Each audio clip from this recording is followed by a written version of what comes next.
From Keller Street Co-work, it's Business as Unusual with your host, Danielle Stroble.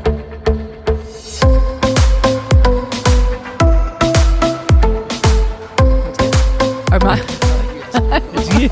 Yeah, ask him what the new name is. By the way, there's a new name for the show. A new name for the show. I'm not going to lie. It's a new name. Yep. We've decided that needs to be the name of our podcast. I'm not going to lie. And we're going to do a new graphic and everything. You know why?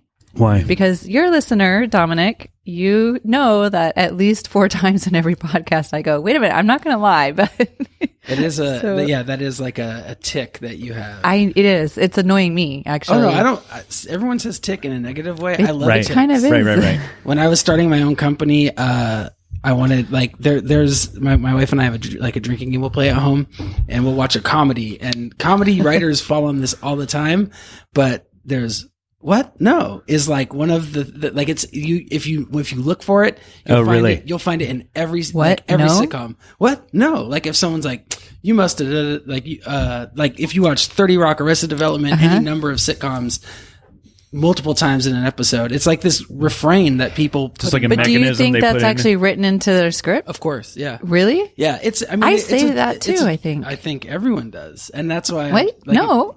What? No. Like, yeah. Oh. So I was going to be like, what? No records, but that's it a didn't good go that idea. way. Why? Because I had a better idea. Oh, and the better idea was. A buddy of mine who's a comedian and a musician and is involved and is like a huge fan of word puzzles and games, which are like the 3 things that make up the core of who I am, has on stage, part of his act, he'll make anagrams of like really funny anagrams of things, and he'll do them on his Instagram feed and things like that. And so when I decided I was starting my own company, I asked him to come up with an anagram for my name, my full name, first and last. And knowing, like, what are the chances that there will be something that actually makes sense? Yeah. But Dominic Del Bene perfectly anagrams to blonde medicine. So he texted me. He was like, I got it. Are you ready? And I was like, I saw the 3 dots of the text bubble and I was like, oh my God, what's it going to be? Yeah. And he hit it and I was like, the fact that there's anything at all is great. Awesome. And the fact that it's a non sequitur and it doesn't. Yeah. So I wondered how you came up with that name. Yeah. Is it Secrets Astronomy? What's that? From that movie Sneakers? Anyone? No. Yeah. You're a movie horror. Anyway, it was the name of a company, and then it was an anagram for No More Secrets. Oh. I live in anagrams. I spend a lot of my days thinking about Can anagrams. you think of an anagram for my name? Not at this very moment. No. Can we put that on your to-do list? People pay big money to get anagrams on the spot. You got us on the fly. We don't have a budget for that. I'm sure we can come up with something. When's it? I mean, it might pop into my head though. I think I'm mildly on the edge of the spectrum. So really, yeah. So let me clarify for myself. I was going to say for all of us non-smart people, but for myself. No, I was going to clarify what is an actual anagram. It's just taking your letters, all of the letters though, and rearranging them to actually make a real word. Correct? Yeah, or you're not leaving any letters out. Correct. That, like, a true anagram is just a reorganization of letters to make something else. It can start with a word and end with a word. It can start as, a scramble and end as a word. Okay. I don't know enough to know if there's a hard and fast rule about whether it has to anagrams. originate as something in particular, but yeah, you take what you have and scramble it up. Awesome. So Phil, next week on the 18th, January 18th, we're having a big show here at Keller Street Co-work. It's the crossword what do we actually call it? Crossword show. But it's a comedy event, but not your typical stand-up comedy. And Dominic, our guest today, Dominic Del Bene, thank you so much for showing up from Blonde Medicine. Blonde Medicine. He's producing the show, and I'm not gonna lie, I'm super stoked, and I'm super sad because I'm gonna miss it. You'll be okay. I will be okay. I mean, we probably don't need to go for like the 17th episode in a row in which I say I'm going on vacation. But I'm going on vacation next week, so that's why I'm missing the show. But I think this is going to be right up there with like when we did Flamenco Night in terms of popularity and fun and just something outside the box. And I'm so grateful that you're bringing it here. So grateful. Well, thank you for letting me. It will definitely be outside the box, and it will definitely be fun. And inside the box because they're crosswords. And it's kind of inside of a room shaped like a box. Oh, that's right. Okay. We can inside 2 boxes. Yeah. We ran the show in Los Angeles back in November. It's a show that Zach and I have been working on for about a year, and it started as a different idea. Like I worked in music forever, and I ran record labels for indie rap labels here in the Bay Area, and then just through circumstances found myself working in the comedy world, but still running record labels and doing productions and stuff. And Zach, I met him in the comedy world, but he and I share an appreciation of rap. And he had this high concept idea of, doing a crossword puzzle. And then the clues would basically like rhyme in a rap, and the answers would be this like reveal at the end that if you solved it, it would be a rap. And it was like this very high concept thing, which is like so up my alley. And so we started putting that together, and we were like, this would be so much fun to do as a live show. And then we started to develop it as a live show, and we ran it for the first time in November at an amazing venue in LA called Dynasty Typewriter, that is in the old Hayworth Hotel. It's brand new in that it's recently opened as this thing, but it's an old building with history. I think Genji Cohen, who is like one of the executives on Glow and Orange is the New Black, is like part of the ownership or operations or something. So they got infused with a little bit of that Netflix money, and they're putting it to really good use. It's like, it was the perfect place to run it for the first time, but we're going to really start taking it out on the road this year. And so I want to do it in different venues that are like dialed in on tech or have no tech whatsoever, or in the case. So I walked in here, and like, part of what we use for the show is a projector. And I walked in here and I saw like you basically have the biggest projector screen ever in this beautiful, photo and video studio wall. Oh, that's going to be awesome. So I'm like, oh, well, we don't even need to roll anything in. We just do it on this. And I was like, I want to do it here. I want to do it here. I want to do it in like public libraries and like the little meeting rooms. I want to do it in all different kinds of places. We're going to do it at Pianofight in the Tenderloin in San Francisco on the 22nd as a part of SF Sketchfest. Wait, Pianofight? I don't know about this place, but it sounds like a piano bar where people like piano duel. 2 pianos are like dueling pianos. Yeah. Pianos. It's definitely not that, but it's an awesome venue. Yeah, take that and then just not do that. Yeah, like take that and remove everything from it. No, they have a piano, but it's a venue that was started by Pianofight. Was just a theater production company that leased space at the Mint Theater on Mission and Fifth or whatever for years, and then they lost their term there or whatever, and they crowdsourced funding to open a venue where they could produce live comedy and music and improv events. And it's, it's in the Tenderloin, which like is worse now than ever. Oh, like I'm in the Tenderloin way too much. And like, it's bad down there. It's really bad. But that venue is actually on like a better block than most. It's kind of close to Market Street. Well, that's what's weird too, because it's gotten a little better and like closer to Van Ness. Yeah. You know what I mean? And parallel to Van Ness, but then the further away you get down towards the Century and all that. I forget what street that is, but I don't know. It's gnarly down there. It's weird. Like, I don't know. In any case, their place is beautiful. Love you guys. It's great. They have like an amazing logo made out of stained glass behind the bar.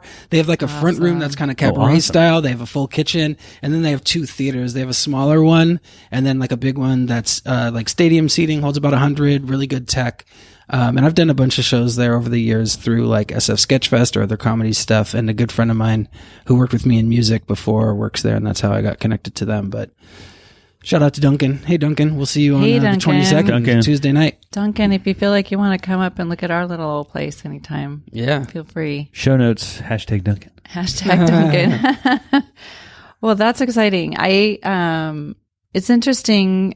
I've said this before, as I'm really becoming more immersed into the local Petaluma community as people kind of discover our space and come in. And I'm always grateful when everybody walks in, because pretty much everybody does, and just tells me how amazing it is for one reason or another. And for you to have an entire industry that you work in, that you've done for many, many years, and to come in and say, this is such a great place for me to do this. I was super honored.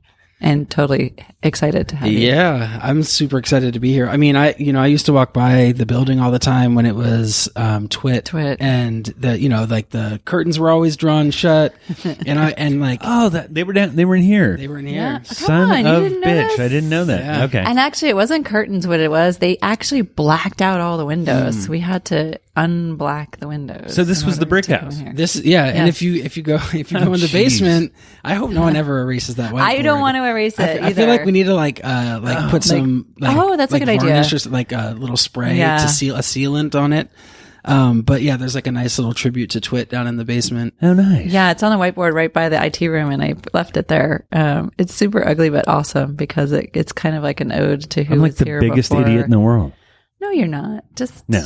Just a little clueless right around now. So, Dominic, I was reading this article about, it actually came out before you did Petaluma, right? And we can talk a little bit about that, but there were a couple of things in here that really struck me, and I was making notes, right? So when it was describing who Dominic Del Bene is, right? It says aggressively behind the scenes producer.